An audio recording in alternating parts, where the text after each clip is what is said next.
सिंह यामिनी सिंह और शालिनी को दबा के गले लगाए, दोनों पनिया गए कोरा में।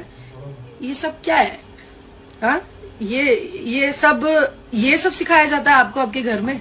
पवन सिंह के बारे में क्या बोली यामिनी सिंह, तो आप लोग वीडियो को लास्ट तक देखे। और बता दे भाई कि कुछ दिन पहले एक स्टेज शो था जो कि पवन सिंह का छपरा में था, और उसमें यामिनी सिंह और अरविंद कल्लू थे।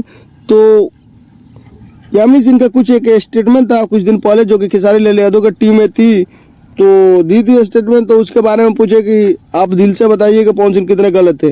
तो उस बातों पे यामिनी सिंह ने कुछ बातें इधर उधर बोल के मैनेज कर ली, और उसी बात पर अपने यूट्यूबर भाई हैं जो कि काफ़ी ज़्यादा थंबनेल बनाए हैं, जो इसमें बोले कि पवन सिंह ने रेल दिया तो पवन सिंह ने ये बना दिया। तो उस बातों में काफ़ी ज़्यादा नाराज़ हैं, और अपने पूरे लाइव वीडियो में उनके बारे में बोली हैं। कुछ यूट्यूबर भाई हैं जिनका थंबनेल दिखा रही हैं और थंबनेल के बारे में बता रही हैं कि ऐसा गलत है, ऐसा बोलना सही नहीं है, और किसी को फिर से विवादों में नहीं खड़ा करना चाहिए। तो बहुत सारे ऐसे बातें बोली हैं जो कि यूट्यूबर भाई के। तो आप लोग कौन सा भाई वीडियो को देख लिए, उनका जो भाई नहीं देखे हैं तो जाके देखिए। और